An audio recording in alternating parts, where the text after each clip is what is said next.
Halo, assalamualaikum warahmatullahi wabarakatuh. Saya M. Syarul Masyifa dengan NIM 24138. Kali ini saya akan membuat video tutorial untuk tugas praktikum statistika mengenai UJT dan ANOVA.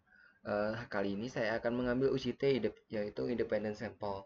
Untuk studi kasusnya sendiri, ini ada kecepatan mengetik 2000 mahasiswa angkatan 2017 dan mahasiswa angkatan 2015, yang mana data ini diperoleh dari data sekunder dari laporan mengenai kecepatan mengetik mahasiswa teknik industri Universitas Islam Indonesia dalam satuan kata per menit, yang kemudian dikelompokkan berdasarkan angkatan, yaitu angkatan 2017 dan 2015.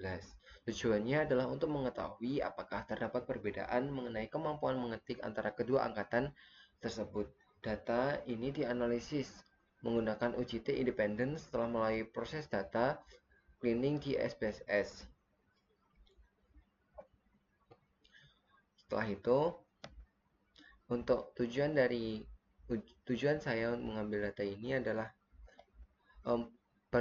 untuk mengetahui apakah terdapat perbedaan yang signifikan dalam kecepatan mengetik antara mahasiswa 2017 dan angkatan 2015 di Universitas Islam Indonesia melalui pendekatan kuantitatif dan analisis data sekunder menggunakan UJT independen dan pemroporsional melalui SPSS. Diharapkan dapat ditemukan gambar yang lebih jelas tentang forma mengetik mahasiswa dari dua angkatan berbeda.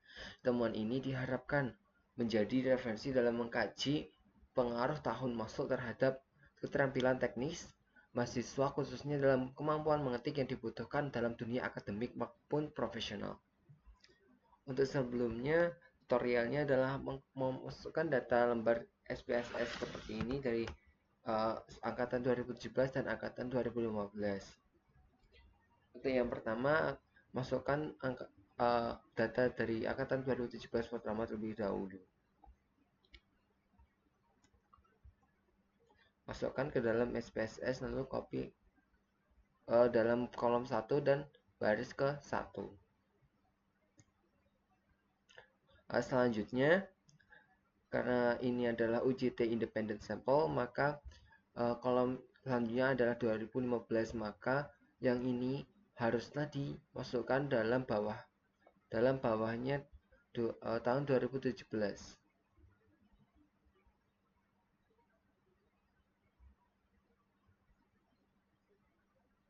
Ctrl V.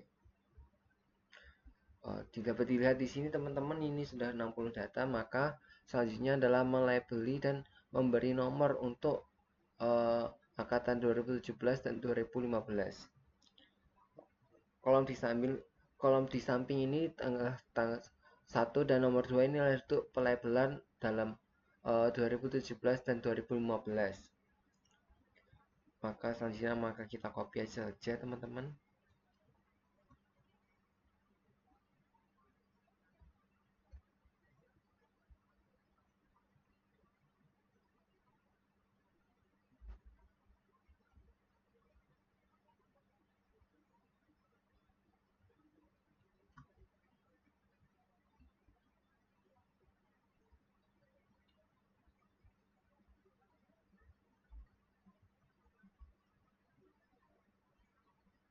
Selanjutnya adalah pemberian value dalam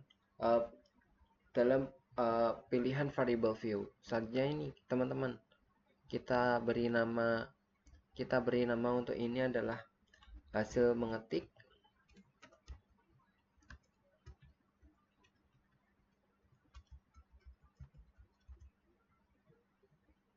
Dan ini adalah kategori. Nah, dalam value ini kita beri untuk satu untuk angkatan 2017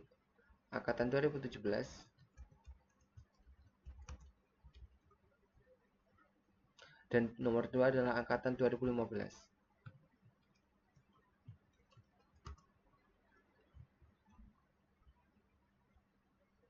Pencet OK. Lalu dapat dilihat ini adalah kategori untuk angkatan 2017 dan 2015. Sudah ya teman-teman. Selanjutnya adalah klik Analyze, Compare Means, Independent Sample T-Test. Nah, untuk ini kita Hasil mengetik taruh pada tes variabel yang S, dan kategori ini masukkan dalam grouping variabel. Lalu ketik define groups 1. Untuk grup 1 kita beri untuk 1 dan grup 2 untuk yang kedua. Continue. Lalu pencet OK, teman-teman. Nah, dari sini dapat terlihat adalah ada outputnya itu. Yang pertama adalah grup statistik. Ini adalah jumlah datanya, N dan rata-ratanya, dan standar deviasi dari 2017 sebesar 12. Nah, dan ini standar error mean. Analisis awal terhadap data kecepatan mengetik mahasiswa menunjukkan bahwa jumlah responden dari masing-masing kelompok adalah 30 orang. Mahasiswa angkatan 2017 memiliki rata-rata kecepatan mengetik sebesar 51,53 kata per menit dengan simpangan baku sebesar 12, dibulatkan ya teman-teman 0,5. Sementara itu mahasiswa angkatan 2015 memiliki rata-rata kecepatan mengetik sebesar 40,17 kata per menit dengan simpangan baku 8,57. Nilai standar error mean menunjukkan bahwa rata-rata kelompok angkatan 2017 sebesar 2199 dan sedikit lebih tinggi dibanding kelompok 2015, yaitu 1,56. Selanjutnya adalah pada output independent sample t-test. Nah, untuk menguji apakah ada perbedaan rata-rata kecepatan mengetik antara mahasiswa angkatan 2017 dan angkatan 2015 secara signifikan secara statistik, digunakan uji T 2 sampel independen. Uji T menggunakan uji F yaitu sebesar 4,783 dan nilai sig sebesar 0,033, yang berarti variasi antar kelompok yang tidak homogen dan signifikansi kurang dari 0,05. Dan hasil uji T menunjukkan nilai T sebesar 4,211 dengan derajat kebebasan sebesar 52,373 dan nilai signifikasi P kurang dari 0,001. Perbedaan rata-rata sebesar 11,37 kata per menit memiliki interval kepercayaan 95%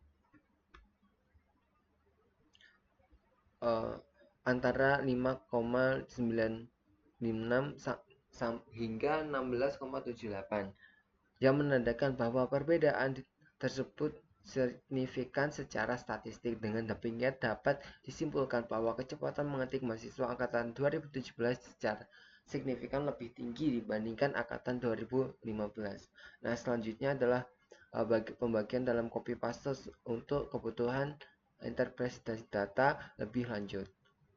Kita klik kanan, copy as dan image ini teman-teman. Kita masuk Word. Kita Windows V. Ini. Lalu ini. Karena tadi sudah dimasukkan dalam Word ini, untuk interpretasinya adalah kecepatan mengetik mahasiswa 2017 sebanyak 30 orang memiliki nilai rata-rata sebesar 51,53 kata per menit dengan standar deviasi sebesar 12,04513 dan standar error mean sebesar 2,199.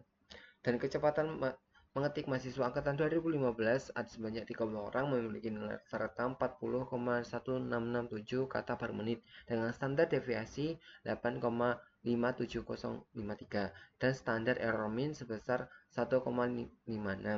Column independent sample t-test menunjukkan bahwa nilai T hitung pada baris equal variance not assumed adalah sebesar 4,211. Maka terdapat perbedaan secara signifikan pada kecepatan mengetik karena berdasarkan hasil pengambilan keputusan 1, nilai T hitung adalah 4,211 dan T tabelnya adalah 2,006, maka H1 diterima. Dan nilai signifikansi kurang dari 0,001 lebih kecil dari 0,05 maka H1 juga diterima. Maka dapat disimpulkan bahwa terdapat perbedaan yang signifikan antara kecepatan mengetik mahasiswa angkatan 2017 dan angkatan 2015 Teknik Industri Universitas Islam Indonesia. Lanjut dengan tutorial untuk ANOVA, yaitu adalah sebelumnya untuk studi kasusnya adalah uji ANOVA one way ANOVA plus LSD. Data ini diperoleh dari data primer dari mahasiswa Universitas Trunojoyo Madura mengenai tingkat konsentrasi mereka setelah mengkonsumsi 3 jenis minuman berbeda, yaitu air putih, kopi, dan minuman berenergi. Dan dianalisis menggunakan uji ANOVA satu arah untuk menguji apakah jenis minuman mempengaruhi tingkat konsentrasi. Setelah uji lanjut dan menggunakan metode LSD untuk mengetahui pasangan kelompok mana yang memiliki perbedaan signifikan, seluruh analisis dilakukan melalui SPSS dan setelah proses data cleaning. Untuk tujuan menggunakan uji ANOVA adalah penelitian ini bertujuan untuk menganalisis pengaruh 3 jenis minuman, yaitu air putih, kopi, dan minuman berenergi terhadap tingkat konsentrasi mahasiswa Universitas Trunojoyo Madura.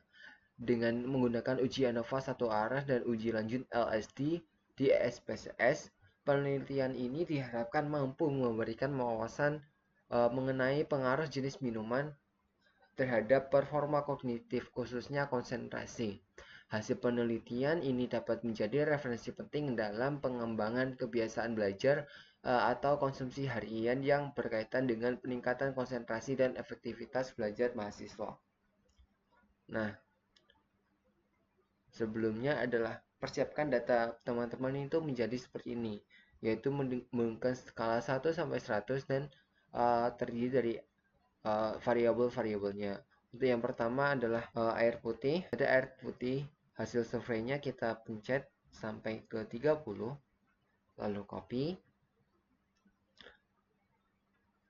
Masuk ke SPSS. Oh iya teman-teman, sebelum ini jangan diapa-apain ya, kita masuk ke new, ke data. Lalu masukkan yang data terbaru. Agar gak bingung teman-teman, maka kita langsung saja kasih labeling ya. Kita pencet satu untuk air putih.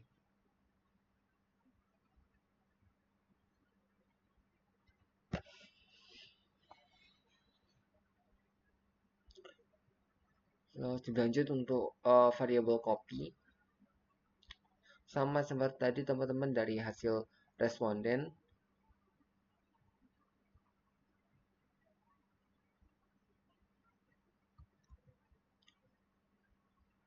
Dan agar tidak bingung teman-teman, mari kita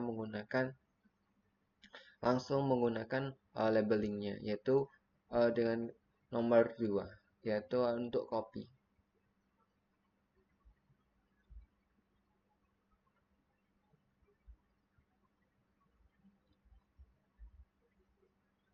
Dilanjut untuk variabel yang terakhir, yaitu minuman berenergi.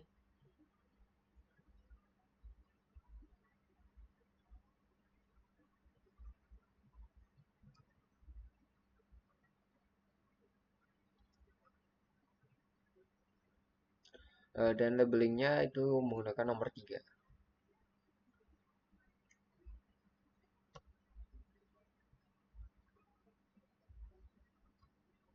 Nah ini sudah 90 teman-teman, maka kita ke variable view. Kita ganti namanya menggunakan konsentrasi, hasil konsentrasi.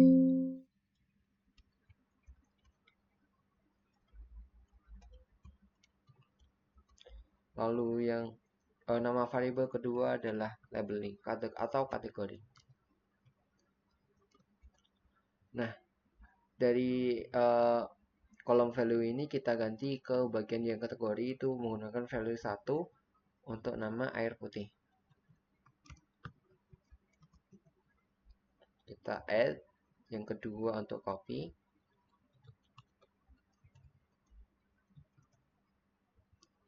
Dan yang ketiga adalah untuk minuman berenergi. Kita langsung singkat aja berenergi gitu aja ya teman-teman.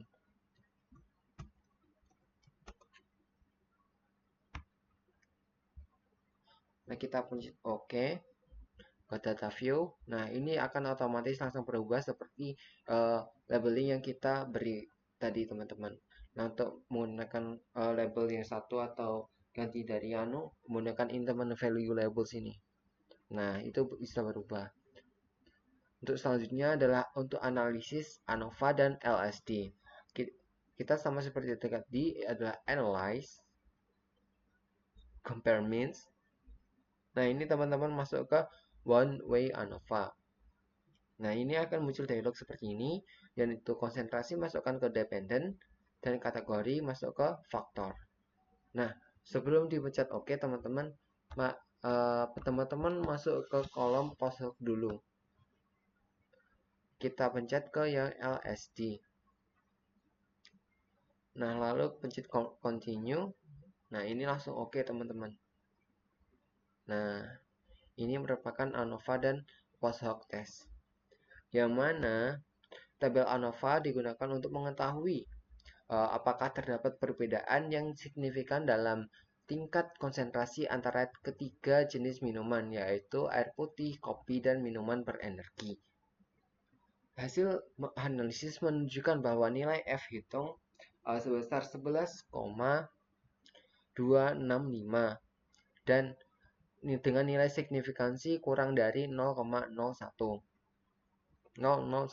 Dengan menggunakan taraf signifikansi 5% dan derajat bebas antara kelompok DF sama dengan 2 dan dalam kelompok DF2 adalah 87, diketahui bahwa F tabelnya adalah 3,10. Nah, selanjutnya adalah dalam hasil post hoc, ini adalah hasil uji lanjut menggunakan metode LSD, yaitu Least Significant Difference, yang bertujuan untuk melihat apakah perbedaan signifikan antara pasang jenis minuman terhadap tingkat konsentrasi dari tabel multiple comparison. Yang diketahui nilai signifikansinya adalah 0,734, lebih besar dari 0,05, yang berarti tidak terdapat perbedaan signifikansi antara keduanya. Namun perbandingan antara air putih dan dengan minuman berenergi serta kopi dengan masing-masing memiliki nilai signifikansi kurang dari 0,001, yang berarti terdapat perbedaan secara signifikan pada konsentrasi yang dihasilkan. Dengan demikian dapat disimpulkan bahwa minuman berenergi secara signifikan berpengaruh terhadap konsentrasi dibandingkan dengan air putih maupun kopi. Sedangkan air putih dan kopi tidak menunjukkan perbedaan yang bermakna lebih signifikansi. Untuk dasar pengambilan keputusannya adalah sama seperti sebelumnya, adalah dasar bila nilai F hitung lebih kecil dari F tabel, maka H0 diterima, dan bila F hitung lebih besar dari tabel, maka H1 diterima. Untuk nilai signifikansinya adalah sama, dan kesimpulannya dari kedua hasil ANOVA dan post hoc test LSD ini, terdapat perbedaan yang signifikan terhadap nilai konsentrasi berdasarkan jenis minuman yang dikonsumsi. Karena hasil uji ANOVA menunjukkan nilai hasil signifikan, maka perlu dilakukan uji lanjut dalam hal ini menggunakan LSD atau post hoc ini. Berdasarkan perbandingan air putih versus kopi, nilai signifikansinya adalah 0,734, lebih besar dari 0,05, sehingga H0 diterima. Nah, yang kedua adalah berdasarkan air putih versus minuman berenergi. Nilai signifikansinya adalah kurang dari 0,001, lebih kecil dari 0,05, sehingga H1 juga diterima. Yang ketiga adalah minuman berdasarkan perbandingan kopi versus minuman berenergi. Nilai signifikansinya kurang dari 0,001, lebih kecil dari 0,05, maka sehingga H1 juga diterima.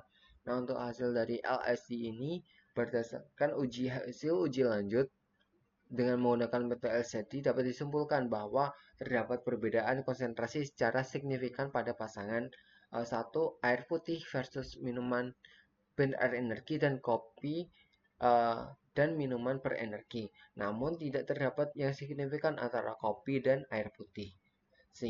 Sehingga dengan demikian minuman berenergi memiliki pengaruh yang paling besar dalam konsentrasi, sedangkan air putih dan kopi memberikan efek yang relatif setara. Nah, kesimpulan dari kedua hasil yang sudah saya berikan itu adalah hasil uji T menunjukkan bahwa terdapat perbedaan yang signifikan dalam kecepatan mengetik antara mahasiswa angkatan 2017 dan angkatan 2015 dengan nilai hitung sebesar 4,211 lebih besar dari T tabel 2,006 dan nilai signifikansinya kurang dari 0,001. Dengan demikian, mahasiswa angkatan 2017 memiliki nilai kecepatan mengetik yang sangat tinggi dibanding angkatan 2015. Nilai efek size Cohen D sama dengan 1,087 menunjukkan bahwa perbedaan tersebut bukan hanya signifikansi secara statistik, tetapi juga sangat besar secara praktis.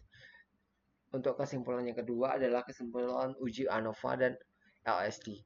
Hasil uji ANOVA menunjukkan bahwa terdapat perbedaan signifikan tingkat konsentrasi berdasarkan jenis minuman yang dikonsumsi. F itu adalah 11,265 lebih besar dari F tabel yaitu 3,10 dan nilai signifikansinya lebih kecil dari 0,05. Nah, uji lanjut tersebut dilanjutkan saya untuk menggunakan metode LSD yang menunjukkan bahwa perbedaan yang signifikan terjadi pada pasangan air putih dan minuman berenergi serta kopi dan minuman berenergi. Sedangkan air putih dan kopi tidak terdapat perbedaan yang sangat signifikan. Yang memberi maka dapat disimpulkan bahwa minuman berenergi memiliki pengaruh paling besar dan paling aktif dan signifikansi dalam meningkatkan konsentrasi, sementara air putih dan kopi memberikan pengaruh yang relatif setara. Sekian dari tutorial dari saya untuk uji T independent sample dan ANOVA. Saya pamit undur diri. Terima kasih. Wassalamualaikum warahmatullahi wabarakatuh.